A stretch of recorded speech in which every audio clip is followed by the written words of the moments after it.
Est-ce que vous vous êtes déjà demandé si ça sert à quelque chose de savoir lire des partitions pour apprendre la batterie? Est-ce que ça vaut vraiment le coup de passer du temps à apprendre cette compétence?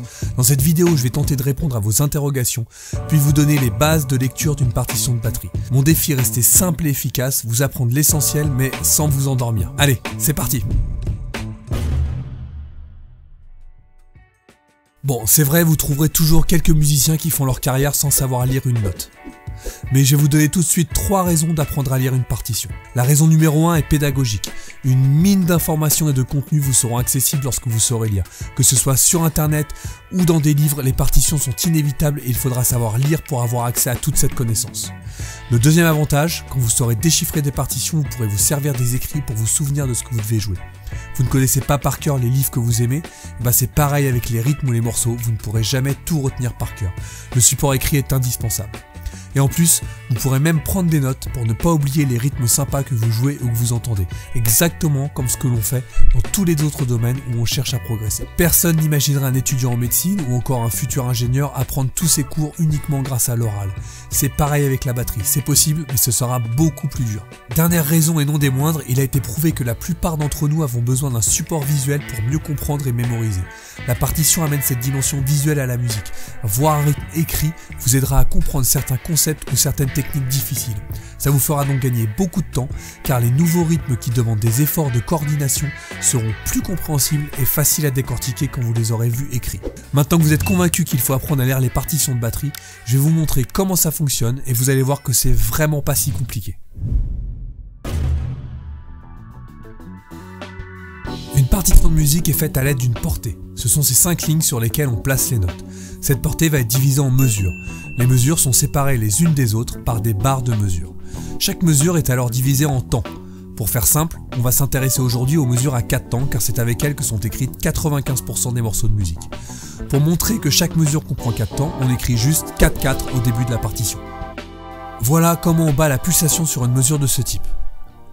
1, 2, 3, 4, 1, 2, 3, 4. À chaque fois qu'on a compté 4 temps, on passe à la mesure suivante. Bon, maintenant pour remplir cette mesure, on a 2 possibilités. Soit on y écrit des notes qui représentent des sons, soit des silences. L'essentiel, c'est qu'à la fin de la mesure, les 4 temps aient bien été représentés. On va commencer par les notes. Pour aider à la compréhension des longueurs de notes, elles seront jouées par un son de piano. On verra les symboles de la batterie juste après dans la vidéo. La plus longue des notes est la ronde, elle fait 4 temps. Quand on en écrit une dans une mesure, elle va donc la remplir intégralement.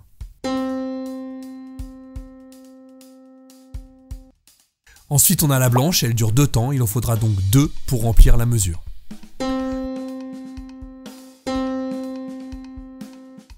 Puis la noire, elle fait 1 temps, on en mettra 4 pour remplir une mesure de 4 temps.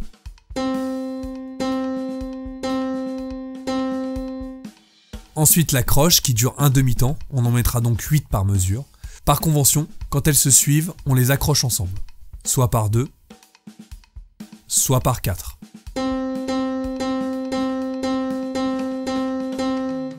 Pour finir, nous avons les doubles croches, elles valent un quart de temps. Il en faudra donc 16 par mesure. On les accroche par 4 quand elles se suivent avec une double barre.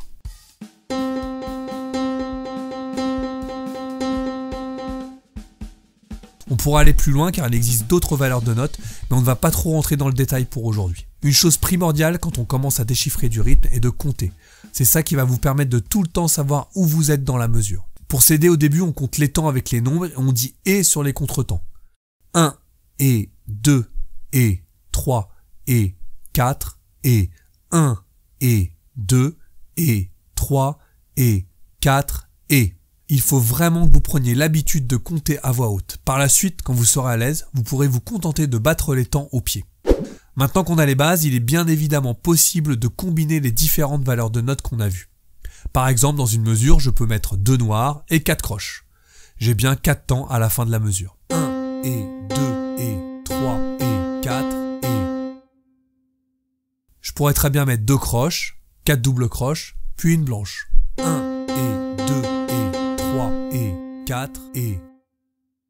Ou encore 4 doubles croches, une noire, 2 croches et 4 doubles croches. 1 et 2 et 3 et 4 et... Vous avez compris, tant que j'ai mes 4 temps à la fin de la mesure, les combinaisons sont infinies.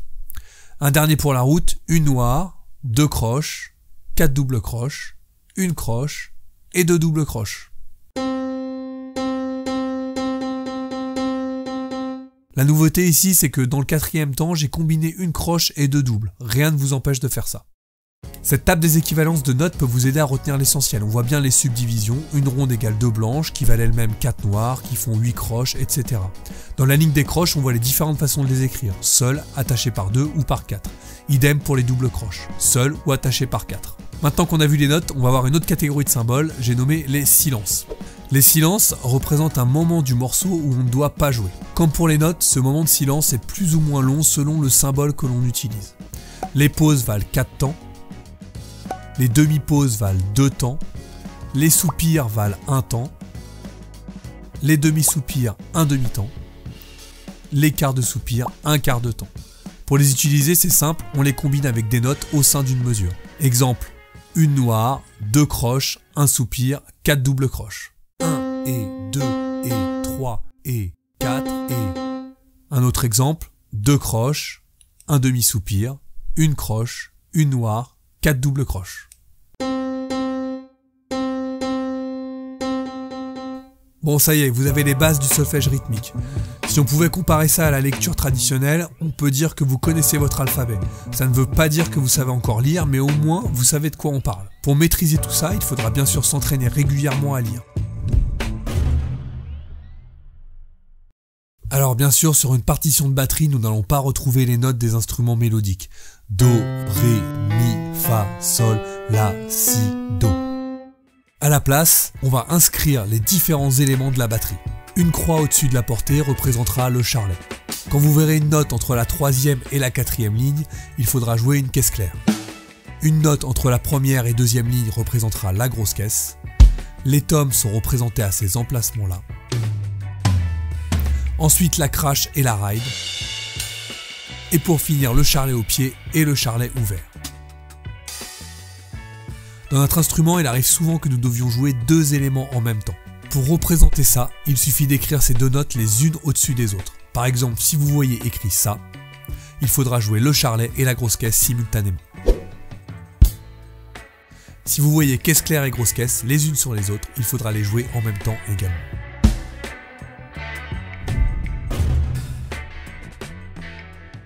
Allez, on attaque la dernière partie de cette vidéo. Nous allons maintenant appliquer les bases de solfège rythmique vues dans la partie 1 aux éléments de la batterie. Vous vous souvenez, on a dit qu'une noire vaut 1 temps. Donc si j'écris des noirs avec le symbole du charlet, ça veut simplement dire qu'il faut que je joue des coups de charlet qui valent 1 temps. Pour bien se repérer, nous allons compter à voix haute les temps et les contretemps. 1 et 2 et 3 et 4 et 1 et 2 et 3 et 4 et... Sous ces coups de charlet, je peux très bien avoir des grosses caisses ou des caisses claires. Comme ça par exemple. 1 et 2 et 3 et 4 et... Jusqu'à maintenant, nous n'avons joué que des noirs. Il est temps d'ajouter les autres motifs rythmiques que nous avons vus précédemment. Les instruments de percussion produisent des sons généralement courts. C'est pour ça que vous verrez rarement des blanches ou des rondes sur une partition de batterie. On va donc commencer par écrire un rythme avec des croches. Comme on a vu juste avant, on ajoute des grosses caisses et des caisses claires sous certaines charlets. 1 et 2 et 3 et 4 et... Ensuite, nous pouvons écrire un premier break simple. Il durera une mesure, sera joué sur la caisse claire et sera composé de 4 croches, 4 doubles croches et une noire. 1 et 2 et 3 et 4. Maintenant, on l'enchaîne avec le rythme vu juste avant. 1 et 2 et 3 et 4 et 1 et 2 et 3 et 4 et...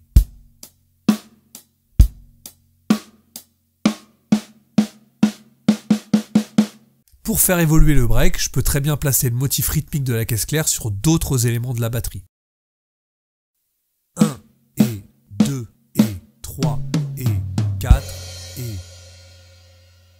Avec le rythme avant, ça donne ça.